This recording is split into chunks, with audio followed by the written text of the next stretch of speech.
Reciban un cordial saludo de mi parte. En esta nueva sesión vamos a seguir profundizando en la materia psicología de la personalidad y vamos a continuar revisando algunos de los aspectos principales del dominio disposicional. En esta sesión tenemos por objetivo revisar las principales taxonomías de la personalidad de acuerdo al enfoque propio del dominio disposicional. Pero aclaremos primero qué es una taxonomía de la personalidad. Una taxonomía es el nombre técnico que se le da a una categoría de clasificación, la identificación y denominación de grupos dentro de un campo temático particular. Este campo temático en nuestra ocasión es la personalidad. En esta ocasión y para efectos generales revisaremos 3 de las principales taxonomías de la personalidad que ustedes continuarán revisando inclusive en otras materias del área básica de la psicología y del área especializada. Tenemos para el caso el modelo jerárquico de la personalidad de Eysenck, luego la taxonomía de Cattell con su sistema de 16 factores de la personalidad y finalmente el modelo de los 5 factores. El modelo jerárquico de la personalidad de Eysenck es un modelo muy interesante, planteado por este psicólogo conductual de origen alemán, quien elaboró el modelo de la personalidad basado en rasgos que, ojo, él consideraba como básicamente heredados, por lo que planteaba que dichos rasgos tenían un fundamento psicofisiológico probable. Los rasgos de Eysenck se pueden agrupar o se pueden categorizar fácilmente por sus siglas PEN. Con estas siglas PEN se identifican los grupos, ojo, los grupos de rasgos asociados al psicoticismo, la extroversión e introversión, el neuroticismo, estabilidad emocional. Tenemos aquí 3 distintos grupos de rasgos que detallaremos a continuación. ¿Qué vamos a entender por rasgos asociados al psicotismo o al psicoticismo? Esta categoría integra los rasgos más limitados, es decir, más escasos de la personalidad. Son aquellos rasgos, como veremos a continuación, más raros, son aquellos rasgos más excéntricos, son aquellos rasgos menos frecuentes. El sujeto que puntúa alto en psicotismo tiende a ser un sujeto aislado y solitario. Los sujetos cuya personalidad esté marcada por rasgos de psicotismo suelen carecer de empatía e incluso pueden ser crueles e inhumanos. Con frecuencia tienen insensibilidad al dolor y sufrimiento de otros, incluso de parientes y personas cercanas. Los sujetos propios del psicotismo, los sujetos con características, con rasgos asociados al psicoticismo, suelen ser aquellas personas con rasgos muy únicos, ¿no? Aquellos, por qué no decirlos en casos muy ilustrativos, aquellos tiranos que han marcado a la humanidad, aquellos grandes criminales, pero también no todo es malo. Como veremos, son aquellos también rasgos posteriormente muy particulares que muchas veces simplemente hacen a una persona muy excepcional.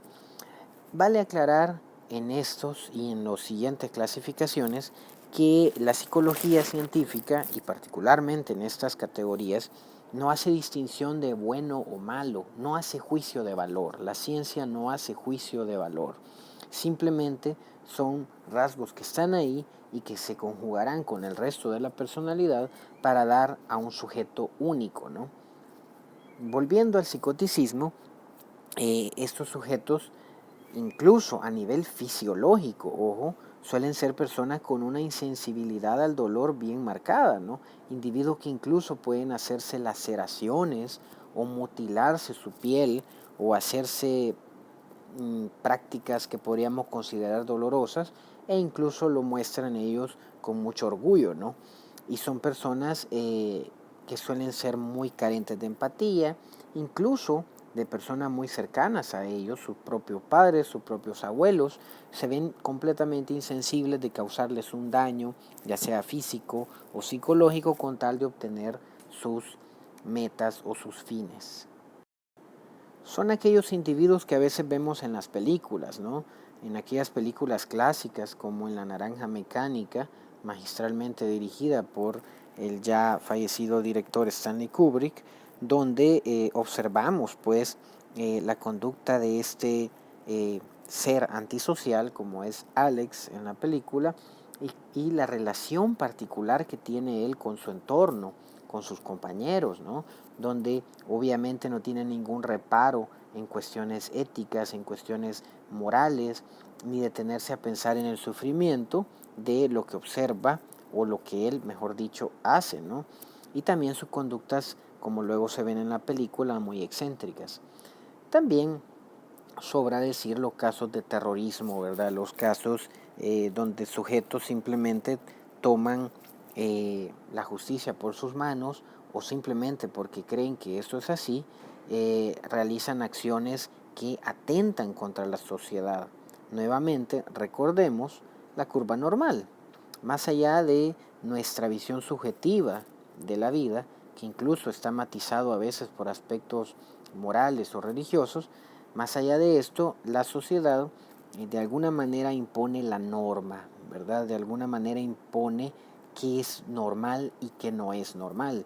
Y aquí es donde observamos la presencia muchas veces de estos individuos que se salen con sus acciones, con sus rasgos, fuera de este espectro normal. ¿Qué rasgos entonces están asociados al psicoticismo? Entre ellos podemos mencionar la agresividad, aquellos individuos con una marcada agresividad, la frialdad, aquellos sujetos, como decimos comúnmente, asesinos a sangre fría, ¿verdad?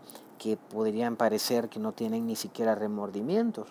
Son también individuos en exceso egocéntricos. Ante todo están sus fines, ante todo están sus motivos y poco o nada se detienen a pensar en otros individuos. Son individuos impersonales, ¿no? En casos extremos, incluso sujetos que se refieren a sí mismos en tercera persona. Son sujetos impulsivos, que simplemente algo los molestó, simplemente algo llamó su atención y ellos actúan, ¿verdad? Son sujetos antisociales, y ojo con esta palabra que quiero que quede muy clara para luego diferenciarla con otros conceptos que vamos a ver posteriormente, como la introversión. El antisocial es tal y como su palabra lo dice. Este sujeto atenta contra la sociedad. No es necesariamente introvertido, ni tampoco tiene que ser extrovertido. Simplemente con su actuación, este individuo conspira, maquina y actúa directamente contra la sociedad. Y de alguna manera es un individuo con mucho peligro a nivel legal también, ¿verdad? El sujeto apático, el sujeto testarudo, y ojo con este, son sujetos creativos. Recuerdan que les mencionaba anteriormente que estos rasgos no hacen juicio de valor, ¿verdad? Los individuos psicóticos o con rasgos, mejor dicho, asociados al psicoticismo suelen ser también muy creativos, ya que muchas veces para ejecutar sus planes necesitan mucha creatividad. Y repito, ¿no? De más está decir que algunos de las principales mentes más creativas de la humanidad han tenido algunos de estos rasgos de psicoticismo. La diferencia es que probablemente los factores familiares, los factores psicosociales, no lo convirtieron en tal vez un individuo con todas estas características, sino que su creatividad le permitió dejar algo a la humanidad, dejar algo positivo o simplemente manejarse de una manera más funcional en su entorno. Si bien es cierto, la creatividad podría salirse de los estándares normales. Revisemos la otra categoría propuesta por Eysenck. Esta categoría se refiere a un polo, ¿verdad? A un polo integrado por dos extremos. Por un lado la extroversión y por el otro la introversión. Esta categoría, a diferencia de la anterior, integra una gran cantidad de rasgos. Aquí ya no son rasgos tan raros ni tan aislados.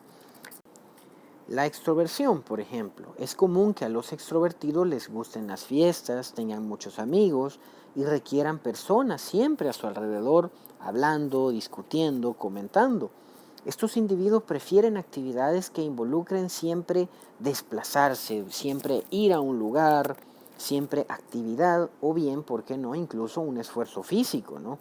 Que por ejemplo vamos a ir a caminar, que vamos a ir a visitar a tal persona, etcétera, etcétera, ¿no? Los introvertidos, por otro lado, son en contraste, les gusta pasar más tiempo solos, prefieren ratos de tranquilidad y actividades, por ejemplo, tradicionalmente como la lectura. A veces son considerados como reservados y distantes y suelen tener amistades íntimas con quienes comenten confidencias. A diferencia de los extrovertidos, el introvertido maneja menos amistades, pero a las amistades que tiene las suele manejar de una manera más cercana, más íntima y más profunda. Es muy interesante aclarar, y no lo olvidemos, que el introvertido no es antisocial, como a veces cotidianamente se expresa.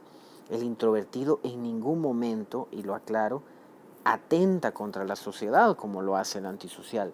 Simplemente es un sujeto, como hemos revisado aquí, que prefiere estar solo, puede tener amigos y tiene el potencial para hacerlo, pero obviamente bajo las directrices de su introversión. ¿Cuáles son algunos rasgos asociados a la estructura jerárquica extroversión-introversión? Obviamente la sociabilidad. Habrán algunos sujetos que sean más sociables que otros, pero es un rasgo obviamente común en todos nosotros y parte de esta estructura. Animados, activo, enérgico, la búsqueda de sensaciones, ojo con estos, aquellos individuos, búsqueda de sensaciones que les interesa el contacto, les interesa el contacto, por ejemplo, con la naturaleza, les interesa sentir, aquellos individuos que digan, es que yo quiero ir a nadar, ¿verdad? Es que yo quiero ir a tocar en una banda, es que yo quiero ir a escuchar el concierto, y buscan eso, ¿verdad? Son individuos también despreocupados, ojo, no necesariamente irresponsables, ¿verdad? Se refiere al nivel de atención, al nivel de ocupación, ¿verdad? La parte dominante y aventurado, ¿verdad? Estos rasgos puedan estar más o menos presentes en los individuos con mayor dominancia en su estructura extroversión-introversión de acuerdo al modelo de Eysenck. Finalmente, Eysenck agrupa una categoría más, la de neuroticismo, estabilidad emocional. Ojo con esta, que es sin duda una de las categorías de rasgos más atractivas de observación para nosotros los psicólogos, particularmente en un enfoque profesional laboral o clínico directamente. Quien puntúa alto en neuroticismo tiende a mantenerse preocupado, ansioso y o deprimido, así como presentar problemas de dormir y a somatizar ante el estrés. Somatizar, esto implica estos individuos que les duele mucho la cabeza por andar estresados, tienen gastritis, tienen colitis y empiezan a mostrar síntomas físicos de un origen psicológico. Quien puntúa abajo, por otro lado, en neuroticismo suele ser una persona ecuánime, calmada, pasiva e incluso lenta a reaccionar. Obviamente ningún extremo, como en las categorías anteriores, es ideal, ¿verdad? Se supone que los individuos deben de lograr un equilibrio de sus rasgos de personalidad y esto obviamente no pasa de la noche a la mañana en la personalidad de un sujeto. Sin duda es común en una sociedad como la nuestra, en ambientes urbanos, ver a personas que manejan niveles de neuroticismo muy altos. El tráfico, las presiones cotidianas, el estrés, como decimos, cotidianamente nos llevan a ciertas condiciones donde si tenemos predisposición a presentar rasgos de neuroticismo, nos enfrentaremos a rasgos asociados a esta escala. Rasgos como directamente son la ansiedad, la depresión, sentimientos de culpa, baja autoestima, un estado psicológico tenso, aquel individuo que tiene el rasgo de estar tenso. Incluso observamos cómo esta categoría el individuo la proyecta mucho a nivel física. Podemos observar a un individuo tenso por la forma en cómo tiene sus manos, por aquella rigidez de su cuerpo, ¿no? Son individuos a veces irracionales, ¿no? Más adelante ustedes en psicología clínica verán las ideas irracionales, y son aquellos individuos que ante la evidencia, ¿verdad?, de que todo está bien o que por lo menos no hay de qué preocuparse, ellos insisten en estar nerviosos, ellos insisten en estar alterados y se vuelven irracionales, difíciles de convencer y difíciles de tratar cuando están alterados. Son a veces tímidos. ¿Por qué? ¿Por qué la timidez? Porque son individuos que se dejan llevar por su carga emocional, y esto les impide interactuar satisfactoriamente con las personas por su propia inseguridad. Son individuos malhumorados, irritables, son individuos que fácilmente cambian su estado de ánimo, y son también muy emotivos. ¿Por qué no decirlo? Aquellos individuos llamados dramáticos, ¿no? Aquellos individuos que hacen un show o un escándalo ante las situaciones de la vida, que ni modo, pues están ahí, y estos individuos pareciera no manejarlo, las situaciones de la vida, de manera adecuada. Dejando atrás ya la taxonomía de Eysen, revisemos la taxonomía de Cattell. Cattell fue un psicólogo muy influyente. Podemos observar al día de hoy su legado en pruebas psicométricas que ustedes después conocerán, como es el famoso 16PF, ¿verdad? Una prueba psicométrica de gran aplicación en diversas áreas, ¿no? Área laboral, área clínica, área escolar. Y Cattell se ocupó de clasificar los rasgos de la personalidad en estos 16 factores de análisis. La integración, según Cattell, de estos 16 factores nos va a permitir la comprensión adecuada de la personalidad. Aquí podemos observar los 16 factores que Cattell definió. Ustedes los conocerán a profundidad en otras cátedras. Sin embargo, observen cómo Cattell se llevó el tiempo, ¿verdad?, ciertamente, de diferenciar en factores que él denominó a través de letras y los últimos cuartiles, factores tales como el afecto interpersonal, la inteligencia, la impulsividad, la sensibilidad, la imaginación, la autosuficiencia, la atención, etc. Lo interesante de este modelo es que nos permite una visión científica, una visión diferenciada de la personalidad del sujeto, ya que en diferentes puestos de trabajo, por ejemplo, el individuo puede hacer uso de una prueba psicométrica como el 16PF y saber, por ejemplo, cuánto de audacia tiene un sujeto, saber también cuánta inseguridad maneja y su nivel, por ejemplo, de dominancia en un cargo, por ejemplo, gerencial o en un puesto específico de trabajo. Es sin duda una herramienta teórica muy importante en la psicología y con alcances ciertamente muy, pero muy significativos en toda la psicología aplicada. Igualmente, el modelo de los 5 factores, de manera similar a como lo hizo Cattell, se expresa en una prueba psicométrica, mejor conocida como el Big Five. Esta prueba clasifica los rasgos de personalidad, esta vez en 5 factores de análisis, cuya integración facilita nuevamente la comprensión de la personalidad. Es una visión mucho más simplista, aunque no por ello menos profunda, que los 16 factores de Cattell. Los 5 factores, las 5 categorías son la extroversión, la apertura a la experiencia, la responsabilidad, la amabilidad y la inestabilidad emocional. Muchos podrían decir de que quizás la clasificación de Cattell es mejor por tener 16 factores, mientras que esta tal vez no lo es tanto porque tiene 5. Esto no se trata de cuál es mejor ni peor, al igual, y aquí incluyo el modelo de Eysenck.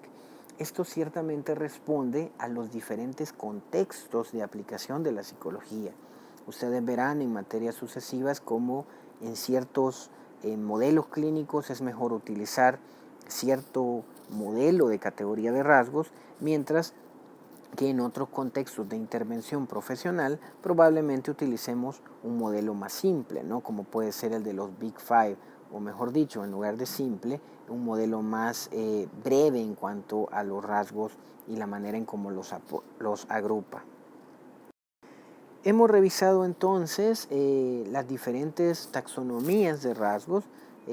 No olviden revisar su literatura, así como el material complementario, para tener un conocimiento más profundo y una idea más integrada de todo este factor de análisis.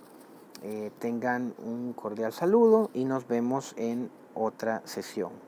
Hasta pronto.